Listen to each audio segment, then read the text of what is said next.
सूत्र को बताने वाले ये कौन है? क्योंकि जब तक हम किसी काम के, किसी चीज के महत्व को नहीं समझेंगे, हम ना तो उसके अनुसार काम कर सकेंगे और ना ही हमारे जीवन में उस काम का वो परिणाम आएगा जो साहब हरिंद्रानंद जी ने सपना देखा, माँ नीलमानंद जी ने जिसका अलख जगाया। जो अभी एक गुरु बहन गा रही थी, साहब ने शिव शिष्यता बांटी शिव शिष्य के रूप में, और शिव शिष्या के रूप में दीदी नीलमानंद जी ने अलख जगाया। 4 दिसंबर को जब हम लोग आए थे इस धरती पे, उस मैदान में सबसे पहला बैनर जो मेरी आंखों के सामने से गुजरा था, जिस कार्यक्रम में साहब सशरीर आए थे, उस पे लिखा था कि शिव गुरु कार्य के में चलने वालों के लौकिक कांटों को मैं चुन लूंगी, छाया बनकर सदैव उनके साथ रहूंगी, बशर्ते गुरु कार्य में बेईमानी नहीं। और ये वाणी लिखी थी दीदी नीलमानंद जी की। ये धरती ऊर्जा से ओतप्रोत है, शक्ति का क्षेत्र है, मिथिला का सारा क्षेत्र। शिव का की शक्तियां तो सारा जगत संचालित करती हैं, सिर्फ मिथिला ही थोड़ी, सब जगह को संचालित करती हैं। लेकिन आइए हम सब अपने स्थान पे बैठे हुए कुछ समय के लिए अपने मन को पूरी तरह अपने गुरु शिव के तरफ ले जाते हैं और कल्पना करते हैं, क्योंकि एक इंसान सिर्फ कल्पना कर सकता है।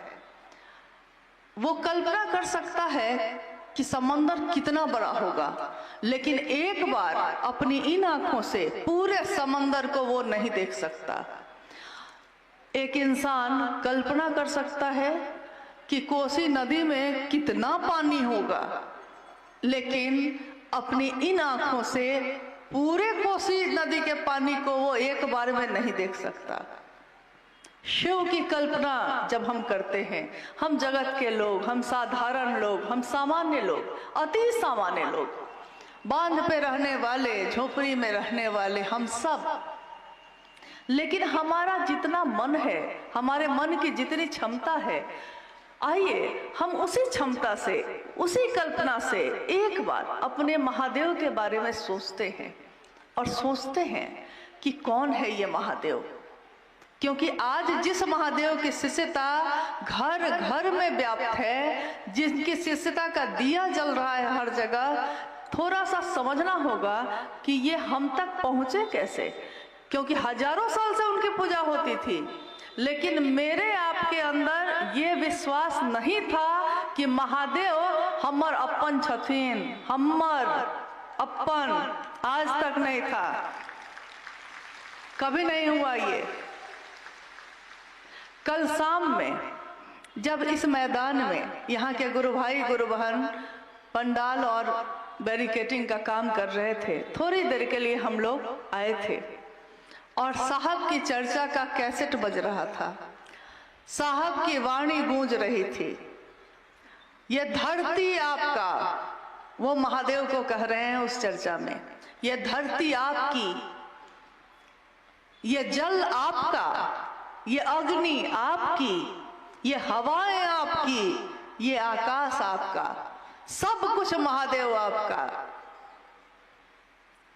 ये पंक्ति सुनकर बिल्कुल मुझको कोई संशय नहीं है कि मेरे साहब आज यहाँ उपस्थित नहीं है, मैं उन्हीं के साथ आई। हमेशा हम सब उन्हीं के साथ तो जाते हैं।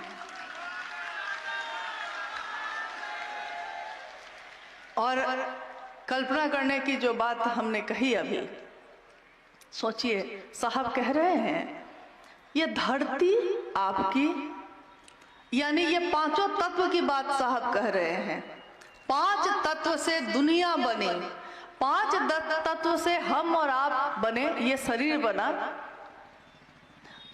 शास्त्र कहते हैं और हमारे विद्वान कहते हैं कि जब ये दुनिया नहीं बनी थी, महाशून्य था, कहीं कुछ नहीं था, सब कुछ शांत, कुछ भी घोर नहीं था, अघोर अवस्था में, यानी कि कहीं कोई तरंग नहीं, कहीं कोई हलचल नहीं, महाशून्य था। उस महाशून्य में शिव की जो शक्तियां सोई थी, सुषुप्तावस्था में थी, उस शिव ने, कहते हैं ना, अकेले रहते रहते कभी वो ईश्वर भी तो परेशान हुआ होगा। उस शिव ने इच्छा की, एको हम बहुश्याम, मैं एक हूं बहुत हो जाऊं। और शिव की इच्छा में इतना बल है, इतना बल है कि शिवेच्छा बली यसी, शिव की इच्छा से बड़ा बल कोई नहीं। शिव ने इच्छा की, इच्छा करते ही सृष्टि, यानी ये दुनिया सृष्टि बनी, तुरंत सृष्टि की इच्छा की है और सृष्टि बनी है। आकाश बना, वायु बनी, अग्नि, जल और ये मिट्टी। एक बार मैंने साहब से खुद पूछा था कि साहब, हम एक सामान्य इंसान हैं, हम शिव की कल्पना नहीं कर पाते, लेकिन वो शिव, उनमें कितनी ताकत आखिर होगी? आदमी सोच तो सकता ही है, कितनी ताकत होगी, कितनी ऊर्जा होगी। कुछ तो उसके बारे में उदाहरण दिया जा सकता है। साहब ने कहा था, चारों दिशाएं जिसका वस्त्र हो, चार दिशाएं है ना, चार दिशा हम लोग कहते हैं ना, उत्तर, दक्षिण, पूरब, पश्चिम, ये चारों दिशाएं जिसका वस्त्र हो और करोड़ों बिजलियों की जो चमक है, करोड़ों बिजलियां जिसका आहार हो, यानी वो शिव करोड़ों बिजलियों का भोजन करते हैं। और ये सबसे नीचे का तत्व माना गया है, यानी सबसे स्थूल, नीचे का नहीं, स्थूल, जिसपे हम अपने पांचों ज्ञानेंद्रियों से हम उसको छू सकते हैं, सूंघ सकते हैं, स्वाद ले सकते हैं, आंखों से देख सकते हैं, सुन सकते हैं। हमारी पांचों ज्ञानेंद्रियां काम करती हैं जिस पे, वो है मिट्टी। और साहब कहते हैं कि ये क्षिति का तत्व जो है, ये मिट्टी का जो तत्व है, इस तत्व में कितनी ताकत है? उन्होंने कहा कि करोड़ों बिजलियों की चमक एक साथ, अगर वो करोड़ों बिजलियां गिरे तो जितनी ताकत होगी, मिट्टी के एक परत में, एक कण में वो ताकत है। कल्पना करिए जरा, मिट्टी जिसको हम अपने पैरों से रौंद देते हैं, जिसके सीने को फाड़ के बिया लगाते हैं तो अनाज होता है और हम आप खाते हैं। सोचिए, उस मिट्टी की ताकत इतनी है कि आदमी आज तक सोचा कि बना सकेगा, मिट्टी नहीं बना सका। शिव की बनाई हुई पांचों तत्वों में से कोई तत्व आज तक कोई इंसान बना नहीं सका। जो है उसका उपयोग या उसका दुरुपयोग कर सका, बना नहीं सका। और वो शिव, उससे थोड़ा और सूक्ष्म जाइए तो जल है, उसमें चार ज्ञानेंद्रिय काम करती है। उससे थोड़ा और ऊपर जाइए, अग्नि है, तीन ज्ञानेंद्रिय काम करती है। उससे और ऊपर जाइए, हवा है, दो। उससे ऊपर आकाश है, एक। और उससे ऊपर चले जाइए तो ज्ञानेंद्रिय काम नहीं करती। न देख सकते हैं, न सुन सकते हैं, न छू सकते हैं, न तो स्वाद ले सकते हैं। सोचिए, उस सत्ता से हमारी आपकी क्या औकात होगी कि हम मिल सके, कि हमारे दिलों में उतर सका। वो हुआ कैसे? ये इस काल खंड में, इस दुनिया में ये काम हुआ कैसे? कौन है वो जो यहाँ उतरा था और जिसने उस शिव की असीम ऊर्जा को, अक्षय स्रोत को इतना सरल, इतना स्थूल बनाया कि इस दुनिया में, इस जगत में रहने वाले लोग उस शिव को एहसास कर सके, उस शिव को के बारे में अपने दिल में वो उनके दिल में धड़क सका। और यहाँ तक कि अभी आपने भजन सुना, भाई चंदन जी गा रहे थे, जे कहियो शास्त्र पुराणों न पढ़ ले, जो शास्त्र और पुराण नहीं पढ़ा। कहते हैं, साहब ने कहा है कि शिव ज्ञान देते हैं तो शास्त्र आरेखित होते हैं। शिव ज्ञान उतरता है किसी में तब शास्त्र लिखे जाते हैं। तो उस शिव के सामने शास्त्र का भी कोई महत्व नहीं। तो जे कहियो शास्त्र पुराणों न पढ़ लई, हिंदियो अंग्रेजी नहीं पढ़ा, से चर्चा धुर झाड़ करे छे। सो चर्चा कर रहा है किसकी? शिव की। जे चर्चा धुर झाड़ करे छे, 12 महीना शिव की चर्चा किए जा रहा है। ये ज्ञान निकलता कहाँ से है? वो महादेव उतरे कैसे? ये कौन उतारा? मेरे आपके अंदर तो पहले था नहीं। तो हम कहते हैं कि उनका नाम है हरिंद्रानंद।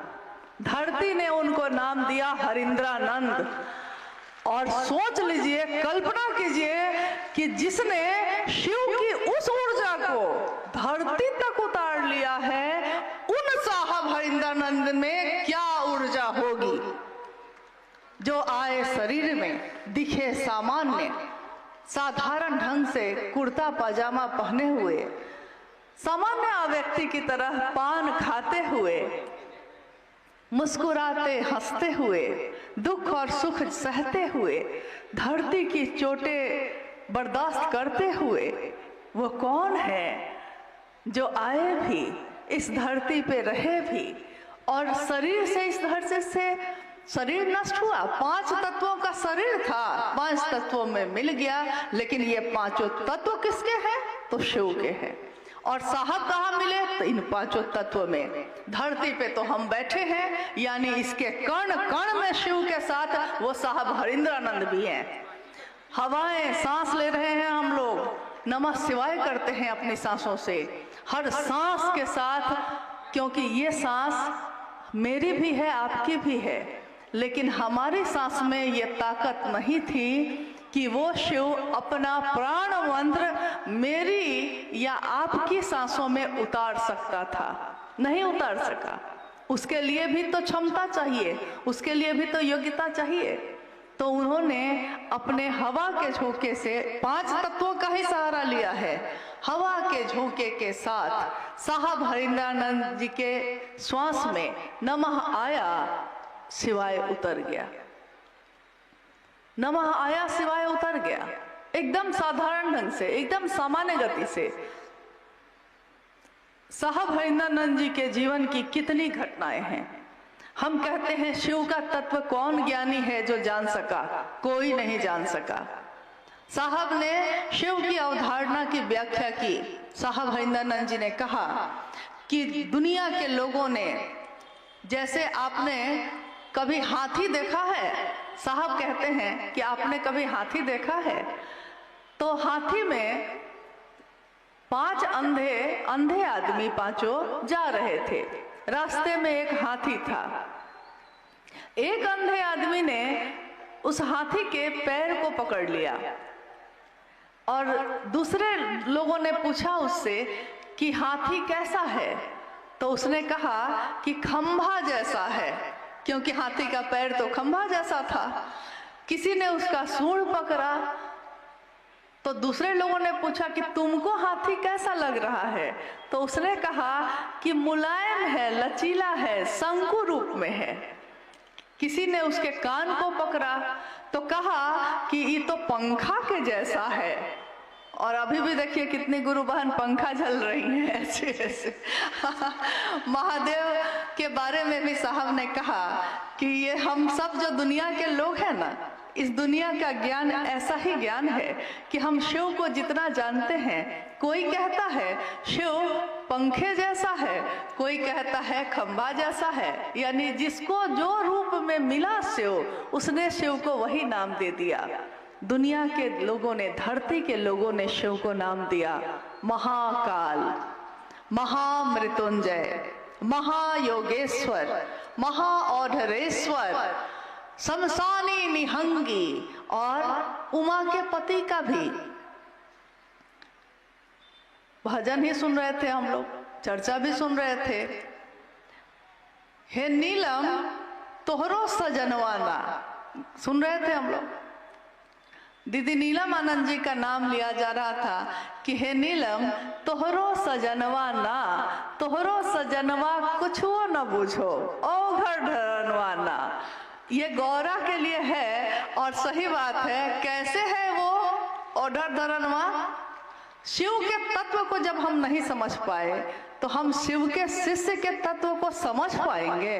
अगर वो हमारे नजदीक ना आना चाहते तो हम साहब हरिनानंद जी का दर्शन इन आंखों से नहीं कर सकते थे। अगर वो हमारे पास हमको न बैठाते तो हम उनकी वाणी को सुनने की क्षमता हमारे इन कानों में नहीं थी। लेकिन उन्होंने बैठाया, दुनिया के लोगों को सुनाया, शिव का संदेश दिया, शिव की तरफ चलने का रास्ता दिखाया। ऐसा रास्ता, ऐसा राजमार्ग बनाया जिस पे दुनिया के सारे लोग चल सकते थे। तो उसमें एक घटना है तो बहुत सारी, असंख्य घटनाएं। न तो कागज उतनी बड़ी है, न तो कलम उतना है, न तो स्याही उतनी है कि उनकी सारी घटनाओं को, उनके जीवन को कोई लिख सके। इतना तो किसी के पास कागज कलम स्याही नहीं है। लेकिन यही बगल में एक जिला है मधेपुरा, वहाँ के एक पुराने गुरु भाई हैं हरि बाबू साहब आए थे उनके घर, और मैं उस समय उस संजोग बस उस यात्रा में शामिल नहीं हो पाई। जब साहब लौट कर आए तो साथ गए गुरु भाइयों ने कहा कि साहब को भी समझना बड़ा मुश्किल है। तो हम लोग पूछते थे, अगर नहीं जा पाते थे तो पूछते थे क्या हुआ, कैसे हुआ, साहब ने क्या कहा, लोगों ने क्या कहा। तो गुरु भाइयों ने बताया कि साहब कुर्सी पे बैठे थे, कुछ गुरु भाई लोग इधर खड़े थे, कुछ गुरु भाई बहन इधर खड़े थे। अब साहब यहाँ बैठे हैं तो कोई उधर से गुजर नहीं रहा है, लेकिन एक काम आ गया तो एक गुरु भाई बाईं तरफ से दाईं तरफ जाने लगा। तो जब वो गुरु भाई जाने लगे तो उनको लगा होगा ना कि साहब बैठे हैं तो प्रणाम कर लेते हैं। तो वो गुजरते गुजरते साहब को प्रणाम करने लगे। तो साहब हमेशा कहते थे कि जानती हो, हर जिला के लोग अलग अलग तरह से प्रणाम करते हैं, सबका अपना अपना स्टाइल है। तो सहरसा का क्या है? तो सहरसा का ऐसे है। साहब कहते थे कि सहरसा के लोग ऐसे प्रणाम करते हैं। तो गुरु भाई ने साहब को प्रणाम किया। साहब बैठे शांत थे, जैसे ही देखा कि प्रणाम कर रहा है बिगड़ गए, पूरा बिगड़ गए। गुस्सा होके बोलने लगे कि इतने प्रेम से, इतना बढ़िया से हमको प्रणाम कर रहे हो, इतना से तो महादेव को प्रणाम करते ना, इस भाव से महादेव प्रणाम करते तो महादेव ही मिल जाते। अब दूसरे गुरु भाई लोग तो देख रहे थे। वो गुरु भाई तो बेचारा चेहरा नीचे करके चुपचाप चला गया। कुछ देर के बाद दूसरे गुरु भाई को भी उधर जाने का काम पड़ा। अब पहले का हाल तो उसने देख लिया था कि क्या हुआ था पहले के साथ। तो जब दूसरे गुरु भाई जाने लगे तो उन्होंने साहब को प्रणाम नहीं किया, क्योंकि पहले का हाल देखा था ना, अभी अभी तो डांट पड़ी थी। तो बिना प्रणाम कर किए जाने लगा। साहब फिर बिगड़ गए, साहब फिर बिगड़ गए। उन्होंने कहा कि जो मुझको प्रणाम नहीं कर सकता है वो महादेव को क्या प्रणाम करेगा। देखिए ये तो शिव के शिष्य का तत्व है जो हम शरीर में आए लेकिन हम आप नहीं जान सके। तो ये शिव को गुरु बनाने की बात, शिव के तरफ चलने की बात और तीनों सूत्र करने की बात साहब हरिनानंद जी ने जो बताया है जगत के लोगों को, इस बात में शिव से जो उतरी हुई ऊर्जा है उनमें अगर हम उनके आंखों के अनुसार, उनकी सोच के अनुसार, उनके सपने के अनुसार इस काम को करते हैं, इन तीनों सूत्रों को करते हैं, तो जानते हैं वहां न तो मेरी ताकत काम करेगी न आपकी, वहां काम करेगी स्वयं उन्हीं की ऊर्जा, उन्हीं की ताकत। क्योंकि उन्होंने कहा कि जहां भी मेरे विचार जाते हैं मैं ही तो जाता हूं, लेकिन हमको याद रखना होगा कि ये विचार उनके हैं। क्योंकि जब जगत में हम जाते हैं तो बहुत जगह ऐसा भी होता है कि सामने वाले को लोग पकड़ लेते हैं, ये भैया यही हमको जोड़े हैं, ये दीदी यही हमको जोड़ी हैं, तो मेरे लिए तो सब यही न है। लेकिन मेरी जिम्मेदारी क्या है, आपकी जिम्मेदारी क्या है उस समय, कि हमको बताना पड़ता है कि नहीं भैया, ये वाणी है साहब हरिनानंद जी की, जो शिव ने खुद उनमें उतारी और जगत के लोगों के लिए उतारी है। मेरा काम बस है संदेश वाहक का। जैसे कोई डाकिया डाक लेके आ जाता है, चिट्ठी लेके पहुंचाता है, चिट्ठी लिखा कोई और है, पहुंचेगा कहीं और, बस हमको पहुंचाना है, इतना ही है हम लोग का काम। तो याद रहे कि सड़क पे चलते थे हम, जैसे कोई सांप सड़क पे चलता है तो लोग डर जाते हैं और लाठियों से उसको मार मार के भगा देते हैं, लेकिन उसी सांप को गलती से भी अगर वो शिवलिंग पे चला जाता है तो उसकी पूजा होती है। हमारी आपकी भी वही स्थिति है। शिव की बात करते हैं तो पूजा होती है, शिव की बात करते हैं लोग सम्मान देते हैं, प्यार देते हैं। जिस दिन अपनी बात कहने लगेंगे कोई प्रणाम नहीं करेगा, कोई प्रेम नहीं करेगा। तो मेरे गुरु शिव की बात, आपके गुरु शिव की बात लोगों तक इस जीवन में हम पहुंचा सके, दीदी नीलम आनंद जी के सपने को पूरा कर सके। उनकी आंचल की छाया क्या अभी इस मैदान में नहीं है? क्योंकि कल तक तो इस मैदान में बहुत धूप थी, आज ये छाया कैसे हो गई है? कल तक तो बहुत धूप थी।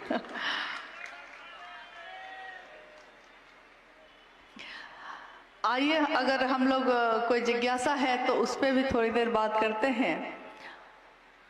ये कार्यक्रम एक दिन खत्म हो जाएगा, आज ही खत्म हो जाएगा, आप भी चले जाएंगे, हम भी चले जाएंगे, फिर न जाने कब आना होगा, आना होगा भी कि नहीं कोई नहीं जानता।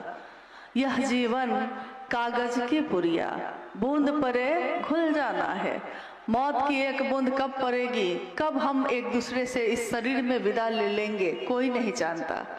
लेकिन मेरी अंतिम सांस, मेरे जीवन का अंतिम क्षण मेरे साहब के संकल्प को पूरा करते हुए गुजरे, मेरे गुरु की दया को खुद भी और दूसरों को भी अनुभूत कराते हुए गुजरे। माँ नीलम आनंद जी के जीवन में पूरे समर्पण को चरितार्थ करते हुए गुजरे, इसकी ही कामना है। आइए हम लोग कुछ जिज्ञासाओं पे बात करते हैं। स्थानीय गुरु भाई गुरु बहनों के द्वारा एक जिज्ञासा ही है कि क्या भगवान शिव की शिष्यता, क्या भगवान शिव की शिष्यता अन्य गुरुओं की शिष्यता से भिन्न है या एक ही है? शिव की शिष्यता, हाँ, भगवान शिव की शिष्यता अन्य गुरुओं, जो पहले पूर्व के शरीरी गुरु आए, उन गुरुओं की शिष्यता से भिन्न है या एक ही है? भगवान शिव की शिष्यता और अन्य गुरु जो आए, गुरु या सदगुरु शरीर में जो आए, उनकी शिष्यता दोनों अलग है या एक ही है? जिज्ञासा ये है, यही है ना? जिज्ञासा में ही अंतर स्पष्ट है। भगवान शिव की शिष्यता और गुरु या सदगुरु की शिष्यता, इतना भारी अंतर है, इतना भारी अंतर है कि इसकी तुलना ही नहीं की जा सकती। मतलब इतना बड़ा अंतर है। जिस भगवान शिव की शिष्यता की बात की जा रही है, उनकी इच्छा में ये बल है कि कितनी सृष्टि बनती है और टूटती है, पल प्रतिपल ये दुनिया टूट रही है, बन रही है। उनकी इच्छा में इतना बल है। शिव चाहे तो अहेतुकी होती है उनकी दया। वो जब चाहे जिसको शिव बना दें, जब जो चाहे जिसको दे दें, कुछ भी दे सकते हैं वो। तुम त्रिभुवन गुरु वेद बखाना। त्रिभुवन मतलब देवलोक, मृत्युलोक, नागलोक, यानी देवलोक हो गया जो आकाश के ऊपर एक जो है, धरती मृत्युलोक, धरती के नीचे जो पाताल लोक है यानी नागलोक। तुम त्रिभुवन गुरु वेद बखाना। तीनों भवनों के, तीनों त्रिभुवन के तुम क्या हो? गुरु हो। और बाकी क्या है? हैं गुरु वो भी हैं, लेकिन क्षमता का अंतर है। आवेश है और गुरु में भी है। वो भी शरीर से रह के भी आपको हमको शिव की तरफ ले जा सकते हैं, लेकिन बहुत बड़ा लंबा रास्ता है, बहुत शक्ति युक्त भक्ति करने का रास्ता है। लेकिन शिव के साथ ऐसा नहीं है। शिव के साथ ऐसा है कि वो है क्या? आवेश रहित आवेश। अभी मैंने जैसे इस माइक का ये तार है, इस तार को मैंने अपने हाथों से पकड़ रखा है, लेकिन इस तार के अंदर एक ऐसा करंट दौड़ रहा है, अगर उससे मेरा हाथ सट जाए तो यहीं के यहीं खत्म हो जाएंगे। लेकिन रबड़ चढ़ी हुई है तो हम इसको घुमा रहे हैं, इसको हाथ में रखे हुए हैं, कुछ फर्क नहीं पड़ता। एक बच्चा भी आके इस पे पैर से रौंद सकता है, कोई दिक्कत नहीं है। लेकिन शिव आवेश रहित आवेश है। भगवान शिव की शिष्यता जगत के किसी भी जीव में भेद नहीं कर सकती। सारा आवेश रहते हुए भी वो अपने आवेश को एक रबड़ चढ़ाए हुए हैं ताकि उनका शिष्य उन तक पहुंच सके, नहीं तो शिव तक तो हम पहुंच नहीं सकते हैं। और शिव की शिष्यता पूरे जगत के लिए है, यानी उसमें सारे लोग आते हैं, सारे जीव, सारे जंतु, सब के सब आते हैं। लेकिन शरीरधारी गुरु के साथ या सदगुरु श्रेणी तक के साथ ऐसा नहीं है। उनकी अपनी पसंद नापसंद है। सदगुरु श्रेणी के भी लोग अगर हुए हैं तो उनकी भी कोई ना कोई चीज ऐसी होती है जो उनको नहीं पसंद है, तो वो कहते हैं कि गृहस्थ आश्रम को छोड़ के आना होगा, ब्रह्मचारी बन के आना होगा, मांस मछली छोड़ के आना होगा, यानी कि पवित्र होके आना होगा। कुछ न कुछ उनका अपना एक दायरा बना हुआ है कि इस दायरे में तुम आओगे तो हम तुमको शिव की तरफ लेकर जा सकते हैं। लेकिन भगवान शिव की शिष्यता वो कहती है, कुछ नहीं आता है तुमको तब भी, पवित्र हो या अपवित्र हो तब भी, अमीर हो गरीब हो, अलग जाति के हो, अलग धर्म के हो, मतलब कोई भी अंतर अगर आपके मेरे बीच है इस धरती पे, लेकिन शिव के सामने ये सारी संकीर्णताएं तिरोहित हो जाती हैं, खत्म हो जाती हैं। इसीलिए शिव जगत के गुरु हैं। जगत के गुरु और बाकी गुरुओं में कोई तुलना ही नहीं है सब शिष्यता ही, रास्ता सब जाके वहीं मिलता है। लेकिन शिव जब स्वयं गुरु हो जाए, तब फिर जब सूरज खुद निकल जाए तो सारे तारे छिप जाते हैं। नहीं, सूरज की रोशनी के बाद तारे नहीं दिखते, सूरज की रोशनी ही दिखती है। किसी व्यक्ति के चित्त में, किसी व्यक्ति इंसान के शरीर में जो आया है, उसके मन में अगर शिव बस जाए, उसके चित्त में एक ऐसा ज्ञान का सूरज दीप्यमान होता है जो जग को रोशनी से भर देता है। मन उजियारा जब जब छाए, जग उजियारा होए। मन में किसी के उजियारा आ गया है तो उसके मन के उजियारे से ये जग उजियारा हुआ है और साहब हरिदानंद जी के मन का अंधेरा दूर हुआ। शिव उन्हीं के मन में प्रवेश कर गए तो उनके मन से जुड़ के हमारे मन का अंधेरा भी दूर हुआ। हमारी क्षमता कुछ नहीं, लेकिन अगर एक पतला सा तार भी उसमें अपने को जोड़ ले तो उस तार की में भी वही रोशनी आ जाती है। रोशनी सबकी एक ही है। तो भगवान शिव की शिष्यता सब चीजों से अलग है। और कोई है?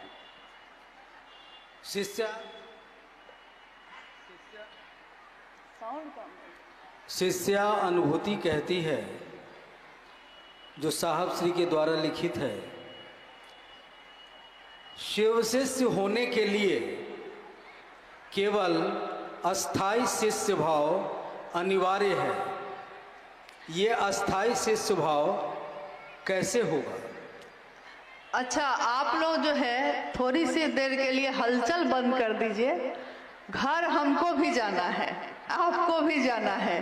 घर अपनी ही जगह रहेगा, कहीं दूसरी जगह नहीं चला जाएगा, आपके इंतजार में वहीं रहेगा। जिज्ञासा ये है कि शिव की शिष्यता में एक ही चीज अनिवार्य है, अस्थाई शिष्य भाव। अस्थाई शिष्य भाव यानी कि जिसमें निरंतर ठहराव हो, ठहर गया हो वो, और उसमें निरंतरता है। ये नहीं कि आज शिव बहुत अच्छे लगते हैं, कुछ दिन के बाद अच्छे नहीं लग रहे हैं, फिर कुछ दिन छोड़ दिए।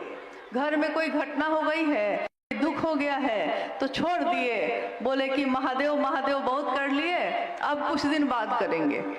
महादेव महादेव इतना किए, देखिए महादेव दुख दे दिए, कह के छोड़ देते हैं। यानी हम कभी उस विचार को पकड़ते हैं, कभी छोड़ते हैं। लेकिन एक विचार अगर मन में ठहर जाता है, जैसा साहब के साथ हुआ, उनके मन में एक विचार ही तो आया था, ठहर गया, ठहरा ही रह गया, निरंतर ठहरा रह गया। शिव मेरे हैं, दूसरों के भी हो सकते हैं।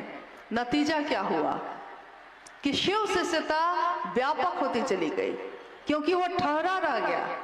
अगर वो बदलते रह जाते तो कभी भी इतने बड़े स्तर पे, इतने विस्तार में शिव की शिष्यता नहीं जा सकती थी। लेकिन शिष्य भाव अस्थाई होना बहुत कठिन है। अस्थाई हो जाएगा तो आप रोटी बनाते रहिएगा, तावा चढ़ाए हुए हैं ना, रोटी चढ़ाए हैं उस पे, पता चलेगा महादेव में मन ऐसा खोया हुआ है कि रोटी के जगह पे हाथ ही को रख दीजिएगा, हाथ जल जाएगा। तो देखिएगा क्या हुआ। तो देखते हैं कि अरे रोटी के जगह पे हाथ ही को रख दिए हैं। यानी अपने शरीर की सुध बुध भी खो जाती है जब अस्थाई शिष्य भाव आ जाता है। इसलिए है जरूरी कि थोड़ा सा कमी बनी रहे, ताकि महादेव तुम बने रहो, क्योंकि तुम्हारे साथ मिल जाएंगे। अस्थाई तो हो सकता है, तुम चाहो तो क्या नहीं हो सकता। कीम न सिद्धते भूतले, हे महादेव क्या ऐसा है इस भूतल पे जो तुम चाहोगे तो नहीं सिद्ध होगा। सब कुछ हो सकता है। अस्थाई शिष्य भाव भी हो सकता है, शिव हो सकते हैं, शिव हो जाते हैं हम लोग। लेकिन शिव भोग और मोक्ष दोनों देते हैं। साहब की ही लिखी हुई पंक्ति है शिष्यानुभूति में, वो शिव भोग और मोक्ष दोनों देते हैं। साहब ने एक दिन पूछा, रांची में हम लोग बैठे थे, साहब ने पूछा कि आप लोगों ने शिव को अपना गुरु माना है, क्यों माना है, क्या भोग और मोक्ष के लिए माना है? तो किसी ने कहा कि हाँ, किसी ने कहा नहीं। साहब ने कहा कि ये बताओ महादेव का शिष्य कौन होता है? महादेव का शिष्य यानी कि महादेव का आदमी, यानी कि महादेव का गण, महादेव के लोग। और महादेव का लोग जो होगा उसका मिजाज भी तो महादेव के जैसा बना रहेगा। तो भोग हो तो भोग लेगा, मोक्ष हो तो ले लेगा, लेकिन न तो मोक्ष के पीछे भागेगा, न तो भोग के पीछे रोने बैठेगा। दोनों रूप में उसका मिजाज बना रहेगा, क्योंकि महादेव ने जो भी दिया है सब स्वीकार है। अच्छा से अच्छा, बुरा से बुरा, सुख भी दुख भी महादेव आनंद देते हैं। हमारे जीवन में सुख है, दुख है। ये कोसी का क्षेत्र, जब आगे चल के पूरा कोसी का क्षेत्र हम देखते हैं, हर मौसम में अलग अलग माहौल मिलता है। कभी बाढ़ आ जाती है, कभी पानी घर में चला जाता है, नावों से चलते हैं हम लोग। लेकिन यहाँ भी हमारे जीवन में ऐसे ऐसे चमत्कार होते हैं। जैसे अभी हम लोग जब 2 तारीख को हम लोग खगड़िया से बेगूसराय आ रहे थे, रास्ते में कुछ गुरु भाई गुरु बहनों से भेंट हुई।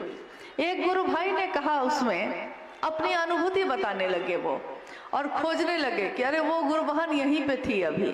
तो मैंने उनसे पूछा कि बात क्या है, सो ना बताइए। उन्होंने कहा कि महादेव कैसा कैसा दया करते हैं।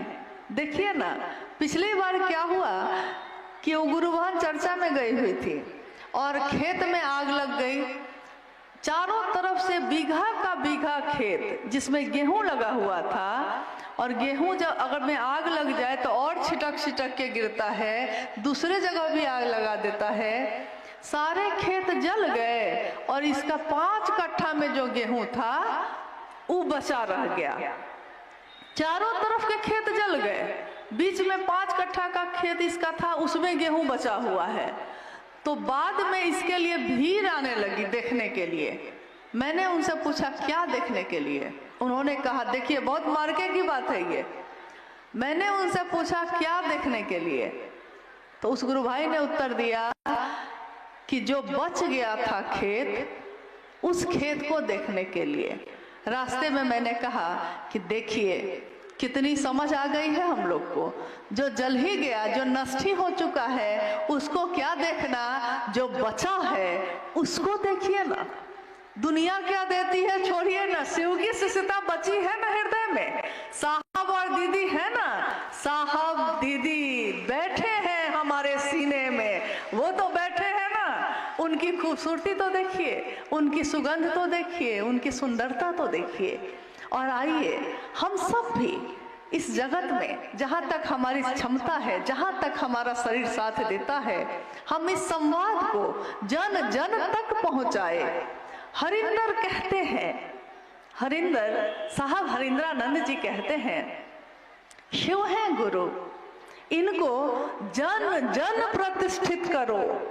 जन जन व्यक्ति को मत देखना कि वो अमीर है कि गरीब, मत देखना कि वो कुरूप है कि सुंदर, वो जीवित है, वो जीव है। जन जन प्रतिष्ठित करो, जर्रे जर्रे के शिव हो गुरु, सैलाब ऐसा ही ला दोगे तुम। ये साहब की वाणी है। उन्होंने कहा शिव शिष्यता एक जागरण है, प्रचार की जरूरत इसको नहीं है, ये तो हवाएं काम कर जाती हैं। जागरण है, हर व्यक्ति के दिल में वो शिव जग गया है। तभी तो आज लोग कहते हैं शिव को गुरु मान के हमने क्या पाया। हमने वो पाया है जो इस दुनिया में आज तक किसी ने नहीं पाया। एक बच्चा, उसको कुछ भी दे दीजिए वो चुप नहीं होता जब तक कि उसकी माँ नहीं आती है। तो हमने उसको पाया है जिसको पाके ये जग इतर आया है। हम तो उसको पाके बैठे हैं, उससे ज्यादा अब क्या चाहिए। कोई कहे कि महादेव चाहिए कि भोग और मोक्ष चाहिए, तो क्या कहेगा महादेव का चेला? आप बताइए क्या कहेगा। क्योंकि एक दिन साहब ने हम लोगों से ये पूछा था कि महादेव का चेला क्या दुख से पागल हो जाएगा, क्या महादेव का चेला सुख में बौरा जाएगा। भोग और मोक्ष दोनों रखे हैं और शिव खड़े हैं आपके वहां, आप किसको चुनिएगा? हम सब ने एक स्वर में कहा था महादेव को भोग भोग लेंगे, मोक्ष की चाहत नहीं है। साहब ने खुद अपने बारे में लिखा है, न मैं जगतार्थी हूँ, न मैं मोक्षार्थी हूँ, न जगत की चीजों का मुझको कोई लोभ है, न तो उसके प्रति आकर्षण है, न तो मोक्ष का कोई आकर्षण है। मेरे शिव मुझको अच्छे लगते हैं, बस अच्छे लगते हैं, इतने अच्छे लगते हैं, इतने अच्छे लगते हैं कि छाप तिलक सब छीनी रे तो से नैना मिला के। सारे छाप तिलक जब से तुमसे नैना मिल गई है, नैन मिल गए हैं। अब मुझको लगता है कि समय ज्यादा हो रहा है और जिज्ञासा की जरूरत है। जिज्ञासाएं तो हैं। आप लोग जाना चाहते हैं या एक जिज्ञासा पे और बात हम लोग कर सकते हैं? मतलब समय है, बैठ सकते हैं, ठीक है। और तो ये एक जिज्ञासा पे और बात। हाँ, ये जिज्ञासा रविंद्र गुरु भाई फारबिसगंज अररिया कह रहे हैं कि बरखा दीदी से ही मुझको उत्तर चाहिए। हम अपने गुरु शिव के दया के पात्र कैसे बनेंगे? हम अपने गुरु शिव की दया के पात्र कैसे बनेंगे? हम अपने गुरु शिव की दया के पात्र कैसे बने?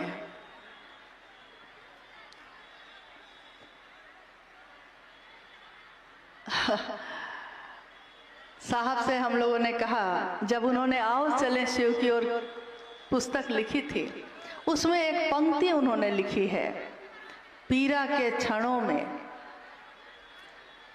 गुरु की दया त्वरित हो जाती है।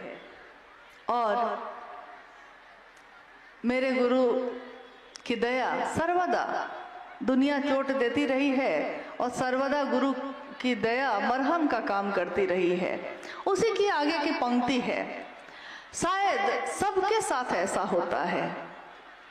कौन? जिनके प्रिय शिव हैं या जो शिव के प्रिय हैं। साहब ने जब ये पंक्ति लिखी थी तो हम लोगों ने पूछा था उनसे कि ये पंक्ति सुनने में एक जैसी लग रही है कि जिनके प्रिय शिव हैं या जो शिव के प्रिय हैं। सुनने में तो एक जैसा ही लग रहा है, अंतर नहीं लग रहा है, लेकिन आपने ये पंक्ति लिखी है, इसका मतलब है कि इसमें जरूर अंतर होगा। पहला सूत्र में भी देखिए अंतर है, वैसा ही उन्होंने लिखा। तो मैंने पूछा था तो उन्होंने कहा जिनके प्रिय शिव हैं, क्योंकि अभी शिव की दया कैसे मुझको मिले इसी पे बात हो रही है। जिन